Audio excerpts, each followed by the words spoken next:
Bismillahirrahmanirrahim. Assalamualaikum warahmatullahi wabarakatuh. Alhamdulillah wa syukrillah wassalatu wassalamu ala rasulillah wa ala alihi wa sahbihi wa mawalah amma ba'd. Qala ta'ala fi kitabihil karim, a'udzu billahi minasyaitonir rajim. Bismillahirrahmanirrahim. Wasari'u ila maghfiratin min rabbikum wa jannatin 'arduhas samawati wal ard u'iddat lil muttaqin alladzina yunfiquna fis sarra' wad dharra' wal kadhimina al ghaidh wal 'afina 'anil nas wallahu yuhibbul muhsinin.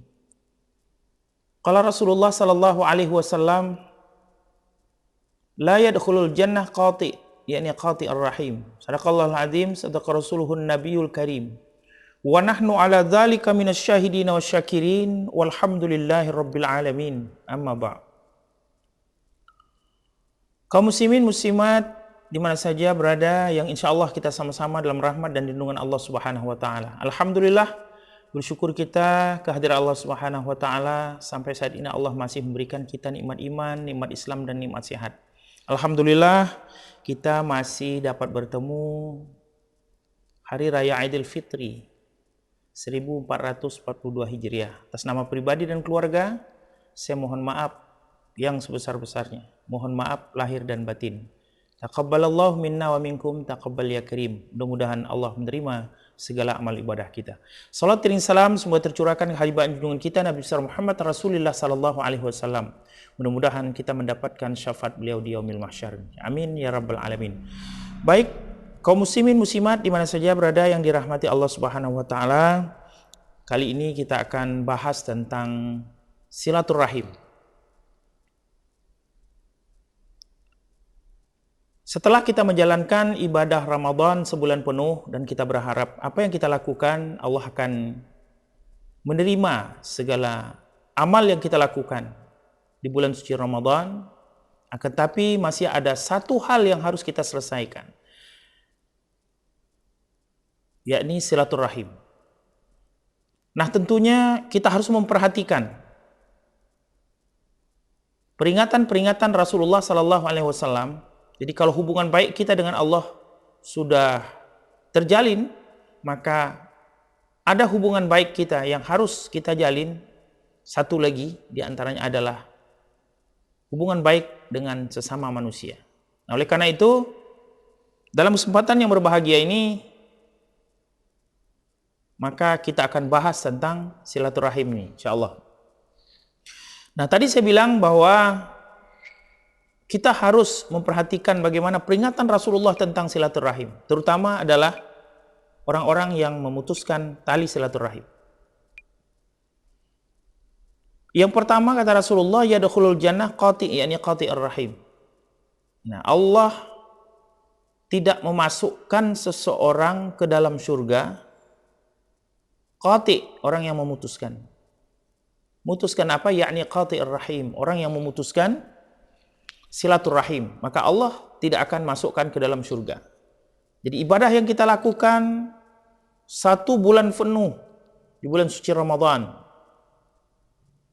tidak akan mampu memasukkan kita ke dalam surganya Allah selama silaturahim kita terputus.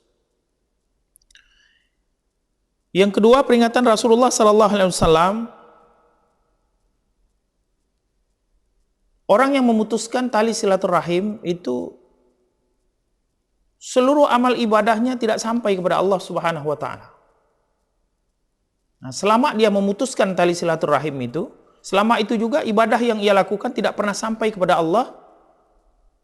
Hanya bahasa apa ya? Terkatung-katung gitu ya. Mengambang. Dia tidak akan sampai kepada Allah Subhanahu wa taala. Ibarat kita itu kalau kita membuat proposal untuk minta bantuan, nah, proposal itu tidak sampai kepada yang ingin membantu kita. Jadi walaupun ibadah kita selama bulan suci Ramadan, mohon maaf kepada kaum muslimin muslimat, sampai keningnya hitam. Bahkan bukan hanya keningnya hitam, sajadahnya juga ikut hitam. Bahkan jangan hitam sajadahnya, sampai bolong pun sajadahnya, sampai berlubang sajadahnya. Selama silaturahim itu masih terputus dengan siapapun, maka ibadah yang dia lakukan tidak sampai kepada Allah Subhanahu wa taala. Nah, di bulan suci Ramadan yang ketiga, di bulan suci Ramadan kita berharap dari awal sampai akhir kita akan mendapatkan ada malam namanya malam Lailatul Qadar. Syarat untuk mendapatkan Lailatul Qadar adalah tidak terputusnya silaturahim kita kepada siapapun. Selama silaturahim kita terputus, dari awal kita tunggu Lailatul Qadar sampai selesai bulan suci Ramadan, maka Lailatul Qadar tidak akan kita dapatkan. Karena syarat utamanya adalah jangan sampai kita memutuskan tali silaturahim kita. Yang berikutnya, orang yang memutuskan tali silaturahim ini menjadi penyebab tidak turunnya rahmat Allah dalam satu majelis.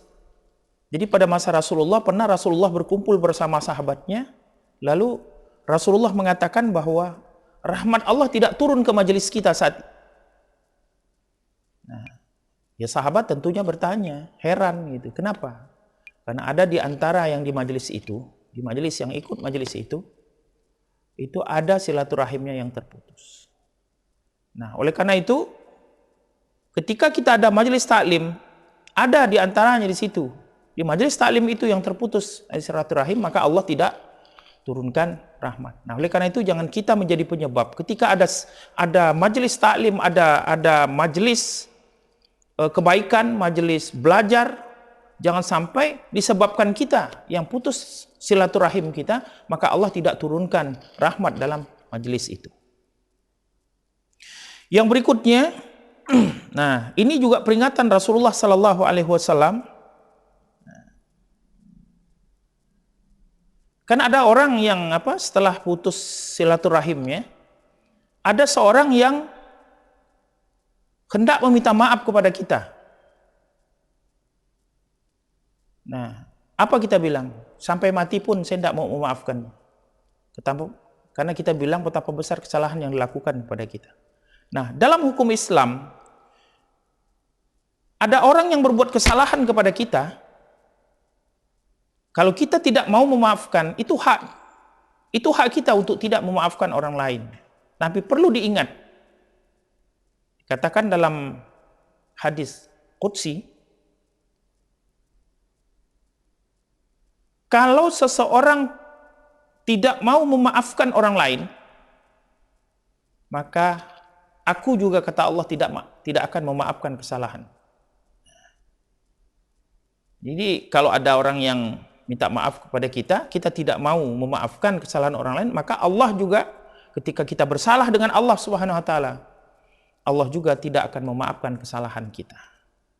Akhirnya kita merasa kita tidak mau memaafkan orang lain, merasa orang lain bertumpuk salahnya dengan kita, akan tetapi kesalahan kita akan bertumpuk juga kepada Allah Subhanahu wa taala. Jadi kalau ada orang minta maaf, tidak ada syaratnya, tidak ada batasan-batasannya. Misalnya, adakah batasan memaafkan orang lain kalau dia kesalahan besar boleh untuk tidak kita maafkan? Tidak ada. Nah, makanya wal afina 'anin nas, ya, sifat pemaaflah terhadap manusia. Dan yang terakhir yang perlu saya sampaikan adalah, nah, sangat mengerikan peringatan Rasulullah Sallallahu Alaihi Wasallam tentang silaturahim. Apa kata Rasulullah? Seburuk-buruk manusia yang mati, seburuk-buruk manusia yang mati adalah manusia yang mati yang menyimpan rasa dendam terhadap orang lain. Itu paling buruk manusia. Oleh karena itu, dari awal penjelasan saya tadi tentang silaturahim, jangan digampang. Jangan kita bangga dengan ibadah-ibadah kita, sampai kita merasa bahwa wah, paling hebat, ilmu kita paling tinggi, ibadah kita paling banyak. Nah, tapi masih ada satu hal yang harus kita selesaikan, yaitu silaturahim. Nah, ini tadi menjadi penyebab pertama tidak diangkatnya pahala ibadah kita atau tidak sampai kepada Allah Subhanahu wa taala. Tidak Allah masukkan ke dalam surga. Terus mati kita dengan mati seburuk-buruknya kalau kita merasa dendam. Terus ketika kita berada dalam satu majelis, Allah tidak turunkan rahmat disebabkan kita. Dan di bulan suci Ramadan, kita tidak akan pernah mendapatkan Lailatul Qadar. Jadi jangan digampang. Nah, oleh karena itu, marilah kita saling memaafkan di antara kita. Tidak ada syarat, tidak ada apa, dan lain sebagainya. Tidak ada yang harus ditolerir, kesalahan besar boleh tidak dimaafkan, tapi kata Allah, ingat, ketika kita tidak mau memaafkan orang lain yang sudah minta maaf dengan kita, maka Allah juga tidak memaafkan kesalahan kita.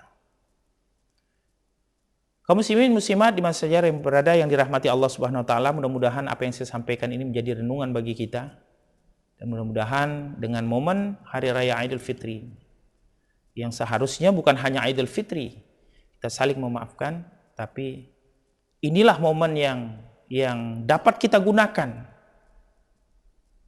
karena kita baru saja keluar dari bulan suci Ramadan yang setiap hari kita berhubungan pada Allah Subhanahu wa taala.